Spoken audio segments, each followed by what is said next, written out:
All right. Howdy, everyone. Welcome back. As you can see, back in my office on the East Coast. Got my BC Boys with me, right? And my book. So, all the good things I need here. So, sales and retention in healthcare. And, I'm going to assume I've been in this 30 plus years, and a lot has stayed the same in healthcare. And one of them is people's belief that business and business mindset doesn't belong in healthcare and that it's only getting us in trouble. And I challenge us to say, well, people have taken advantage of healthcare and taken advantage of us in healthcare, taken advantage of providers, taken advantage of the people we serve, our patients, because we don't understand business. So what I'm going to challenge you is that business is not inherently bad. Okay. And actually, business knowledge belongs in healthcare. If you want to get paid, it belongs in healthcare. If you want to do good for people and you want to be compensated, you must understand business. And I'm talking about the basics of business, right? Marketing, sales, retention, things like that. And how does it apply to serving the people we want to serve better, the people who are clients, the people who are patients? And that's why I created the client experience company, was to bring more of that, right? That business mindset and business blueprint and foundation to the work you're doing. So bring it into your clinic, bring it into your practice so that we can leverage what we already know about people, because business research is all done on people and the psychology and how to move someone to make a decision that is best for them and how to get them to understand price and all those things. And then how to get people. That's sales and retention. Now, notice I didn't say marketing. Marketing takes advantage of healthcare right now. And marketing can take advantage of people because it just says, right, healthcare practice owners, people running businesses in healthcare and physio, because, right, marketing comes and says, I'll get you more patients, I'll get you more patients. And if that's all you know is I just need a bunch of people coming in, then you go and you sign up for a lot of marketing. But if you don't understand sales and retention on top of marketing, then you will lose. And that's probably why you're in the current state you are, right? And not understanding the connectedness of all these steps.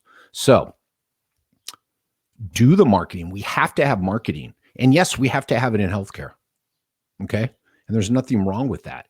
So we need marketing, but we need to understand how it fits in this blueprint of business success, because we can only create business success. Get ready. I'm going to talk in a circle here. We can only create business success by understanding the people we're serving, the patients, right? And this doesn't matter what your practice does, right?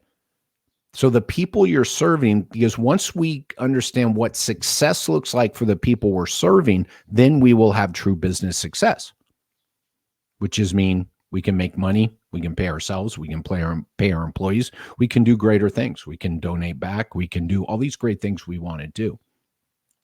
But in order to serve people and create success for them in our businesses, we must understand business success, marketing, sales, retention.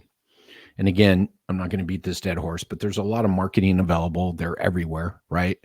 And I don't want to say they're praying, but it's the low hanging fruit. Sorry, it is. And you need it. Yet when you understand the connectedness of marketing to sales to retention, there's far more value in marketing. There's far more value in your business. So sales is this. Sales is listening to someone, or sorry, let me take it back. In sales, you bring a solution to people. So just keep your healthcare cap on here, people. But mind you, I'm talking about business. But keep your healthcare cap on. In sales, you have a solution for people. You have a solution to a problem. So great salespeople do 3 things. They understand the solution, right, that they bring to people, and they understand the problem it will solve. Okay. And in order to be successful in sales, you must align your solution with people who have the problem that it will solve. Physical therapy is not a solution. Physical therapy is not a solution for any problem. What's the solution for the problem is what people need from you, what they want from you, the problem they define to you, right? So physical therapy is not a product. Physical therapy is not a solution. right? The care, the model you have set up is the solution. So understanding that better and how it serves the people that have the specific problem that you want to serve, right, will create better sales process for you. So all great salespeople understand the solution they are selling. They understand the problem it best aligns with. And then they understand, here's the third part, how to ask questions and listen so that they can make sure you, the potential consumer, patient, client, align best with our solution, meaning your problems are problems we can help. Simple enough. All great salespeople do that work. And it doesn't matter what they're selling, cars, shoes, finances, it doesn't matter. There's a problem to be solved.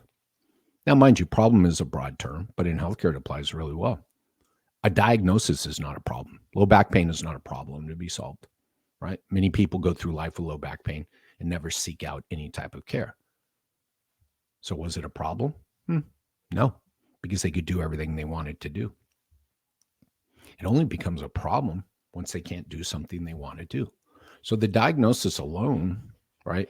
How can you, with that diagnosis, how can you align the solution? Right? If you don't know what they want to get back to, if you don't know the problem they're trying to solve, I have low back pain when, or my low back pain prevents me from XYZ. We now have a problem that needs to be solved. So does your practice, does your treatments, does your systems, right? Everything you've created, does it serve that person with low back pain to get back to X, Y, and Z? Will your solution fit this person? That is sales in healthcare. Now, we could say everybody's going to deliver the same solution, but I would argue not, right? The solution is not just that end result, it's the experience. So part of what this salesperson in healthcare is doing is talking about the experience you would have, the journey. Let's call it the journey. The experience you have with a business is the journey. It's the emotional journey you have with them, right? And in this emotional journey, you may hear from me as the front end salesperson that yes, we do have a solution to get you back to the gym pain free and get you out of that morning pain. And you say, cool. How much does it cost? Because everybody's offering the same solution. And if all I'm selling is the solution, then as a salesperson in this clinic, I'm selling a commodity. But if I share with you the experience you're going to have here, and I talk you through how we're different in this experience, then it very well can and will negate this commoditization of what you're doing. So if I tell you, Jerry, yes, we do help a lot of people get back to the gym pain free and get out of morning pain here at ABC Physio, right? And let me tell you how we do that for you. Let me tell you what your journey with us looks like. Now I'm outlining the journey. So now you know what your dollar is paying for. Now you know the value you will receive from your time, money, and energy. So again, any great salesperson will hear your problem, say, we have the solution for you. They will listen, and then they will sell the solution. And the solution to sell here is their journey, is the experience, right? So we're going to sell the expert. We're going to sell their time with the expert. But again, everybody else sells that, right? Yeah. So again, we need to talk about this experience, their emotional journey. And you and I both know in healthcare, that means people are going to listen to you. You're going to run on time. You're going to give people their costs. So it's interesting how much we overcomplicate sales in healthcare when really the bar is so low. And the bar was set low a long time ago, and it's been continued to be low. So offering things like listening, following through, and managing and setting expectations and getting people their cost is value add and does decommoditize whatever the heck it is you're doing out of the insurance world, right? I learned this a long time ago when I was learning about this front end sales. And you guys know this story. I answered all the incoming new patient calls and actually all the top of the funnel calls in my practice for a full year. And I learned this very early on, right? Is that when I allowed people to commoditize the conversation, it always came down to price and insurance. When I started to talk about their journey, when I started to talk about their experience, when I talked about how we could deliver this solution and why we were the best fit for them, people all of a sudden stopped making it about insurance and cost and then made a decision later. So value before price, right? When people call and say, how much does it cost, or do you take my insurance? They don't understand the value that they can deliver, right? That you can deliver. And it could be based on past experience. It could be based on what they heard, or it could be based on not knowing what you're doing at all. This is why sales is so important in healthcare. Now, a great sales team will connect with your marketing, right?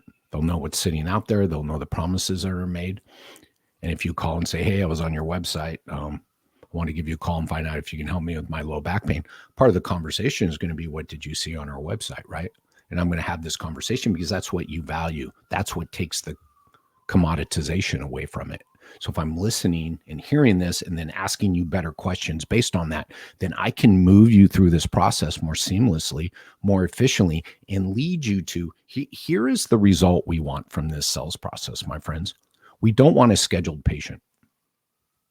Nope.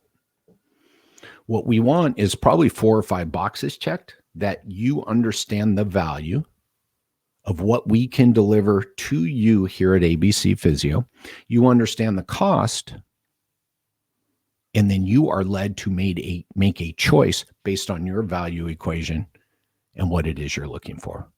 So the result of this sales conversation is to make sure this person has everything they need to make the best decision for themselves at this time in their journey with the problem they have. And if you make sure they understand you're the right fit, if they understand that you're a solution, if they understand the value, the experience they'll get, if they understand their cost, then you got to be okay with the yes or the no.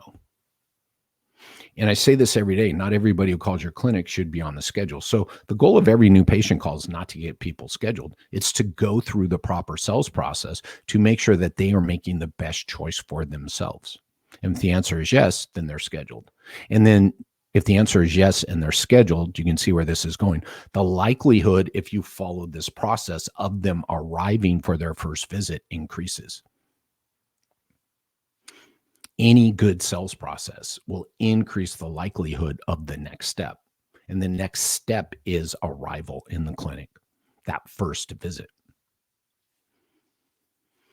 So at this point in time, when we talk about where sales fits in your healthcare business, this is actually the front end, right? This is pre-arrival. This is phase 1 of 3 phases of selling in your business. So the next step in this cycle is arrival. So my goal as the front end salesperson, as the front desk person, as a voice of the company, is to make sure I'm checking the boxes, to make sure I'm selling value, to make sure I'm getting people their costs so they can make the best decision for themselves based on the solutions they are looking for and the results they want. If they say yes, right, I continue this process, and then the process is not complete and the sell is not complete until they arrive in the clinic, right? Arrive, pay, and then stay. So this arrive and pay for visit 1 is step 1 in your sales process. Now, the beauty of this step 1 sales process is it's setting up the second sales cycle. So the 3 sales cycles follow each other, and each successful one magnifies the next one. So if I sold value and you understood how we are a solution for you, and you understand the price, and you're willing to commit your time, money, and energy to us, then I've also done this based on selling you an expert, making sure you understood what you got when you arrived, make sure you understood how long you would be here, things like that, so that then the phase 2 sales cycle, which is the selling of the plan of care, there's an increased likelihood that there will be agreement on a plan of care, whether it's 1 visit or 300 visits or 12 visits, or I don't care. Because now it's up to the expert to move through that second sales cycle, through listening, through leveraging the information they have to then sell a plan of care, which then leads them into, right? So the front desk own the first sales cycle for arrive and pay, increasing the likelihood of stay, right? Sharing information with the provider so they could leverage that to do their sales, which was to sell a plan of care. And then if you get agreement on that plan of care and that provider continues down the path, or even other team members, then we continue to build on that. And sales cycle number 3 is a completed course of care, right? And each of those build on each other. So the better you manage upstream, the better sales cycle 2 and 3 can go. Now, I say sales cycle 3, right? And I talked about the difference between sales and retention. And retention is really sales cycle 3. So you get someone on the phone pre-arrival. You get them to say, yes, I understand. I want to buy this from you. First visit. They arrive. Okay. That's sales cycle number 1. Now, the provider is going to pitch, right, during sales cycle number 2, retention, right, if appropriate. Well, even showing up, yeah, if appropriate. Let's just leave it at that.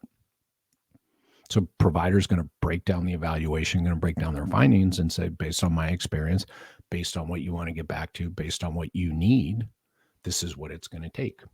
And they have a discussion about that plan of care.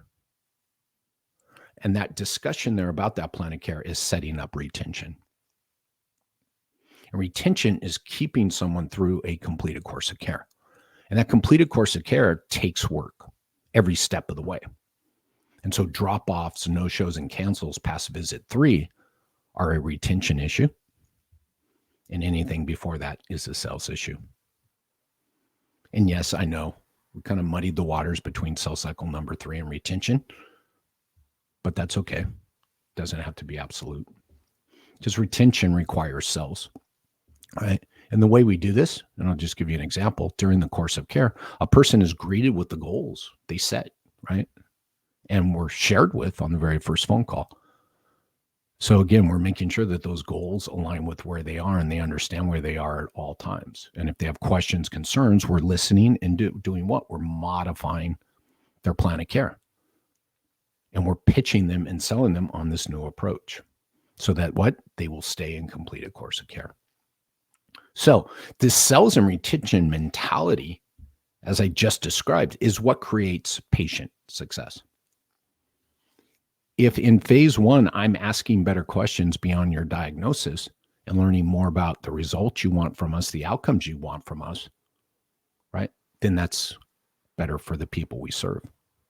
If I then make sure and give people their cost as close as I can, dealing with insurance or out of pocket, then I'm setting that patient up for success.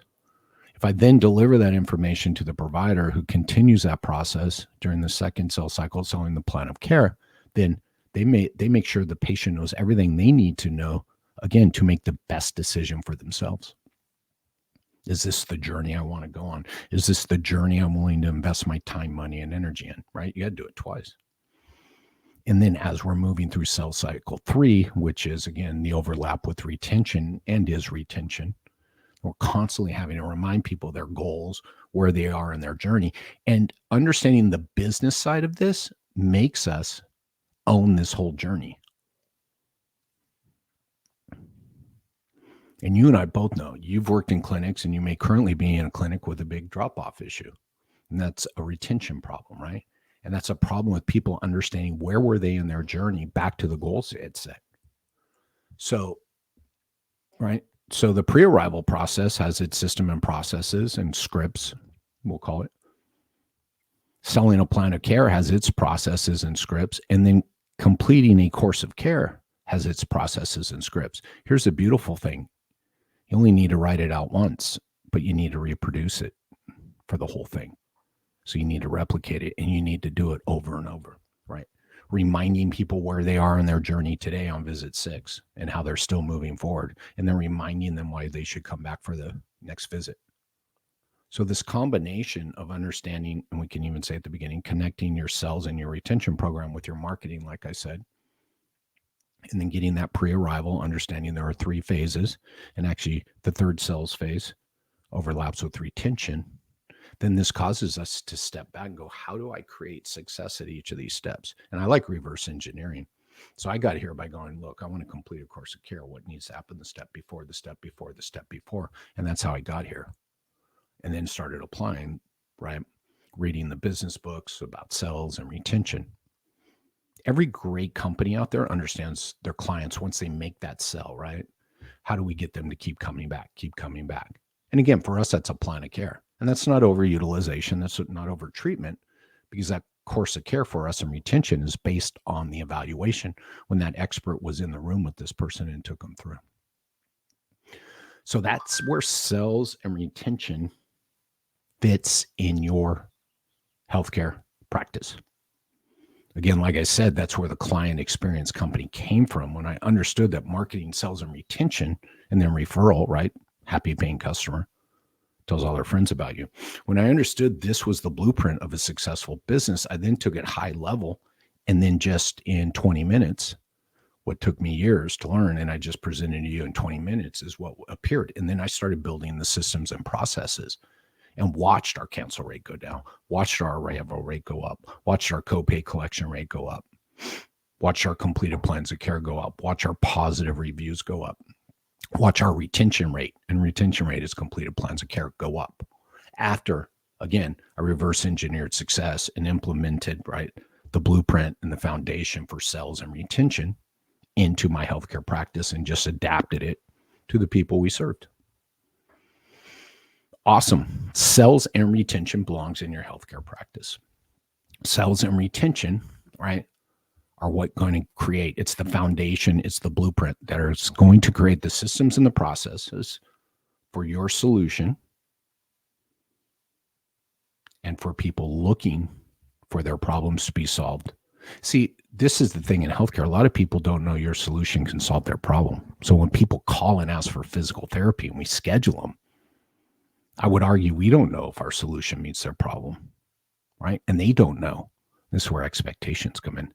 But it's so bad here. And you guys know I do secret callers and I listen to recorded calls and I hear these calls that go 5 minutes, right? I want to get scheduled for physical therapy. What insurance do you have? And we get all the data. And I hear them put them, okay, Jerry, when do you want to get started? Okay, I have you on for Thursday at 11 o'clock with one of our physical therapists. And they take my, right? I get this when I do secret callers. So they have my data. They've taken my insurance information. They've taken my diagnosis. So I'm scheduled for an hour with a physical therapist on Thursday. And no one has done any of this work to tell me, to ask me what is my problem and if they even have other people like me in the business, right? Nobody wants to be the first. And then they don't tell me when I'll get my cost. And then they wonder why their first visit arrival rate and drop-off rate and no-show rate is so low. It's because there's too much uncertainty, right? So this process helps to decrease uncertainty. It helps to decrease fear. It helps to decrease doubt. And all it is you asking better questions, listening, and reassuring, and managing and setting expectations, which all build trust. So a great sales and retention program will build trust, decrease uncertainty, decrease fear, decrease doubt, which all increase the likelihood of arrival. And what I found over time increases the likelihood of a completed course of care, all through your front desk. So, right, I told you there's 3 sales cycles. Well, they all build on each other. So the most important one is the first one. Happy to chat about any of this. You guys want to DM me, you want to throw comments in the section, right? I've got all kinds of stuff on my YouTube page, Jerry Durham PT. I have a whole playlist called The Art and Science of Selling in Healthcare. It's 13 episodes long. Some are 5 minutes, some are 40 minutes, but it's all there for free. So, and by the way, no obligations, no emails, no nothing. So that playlist, The Art and Science of Selling in Healthcare, I break this all down and go in depth on every single thing I talked about. Cool. Feel free to reach out anytime. Happy to chat. Bye-bye.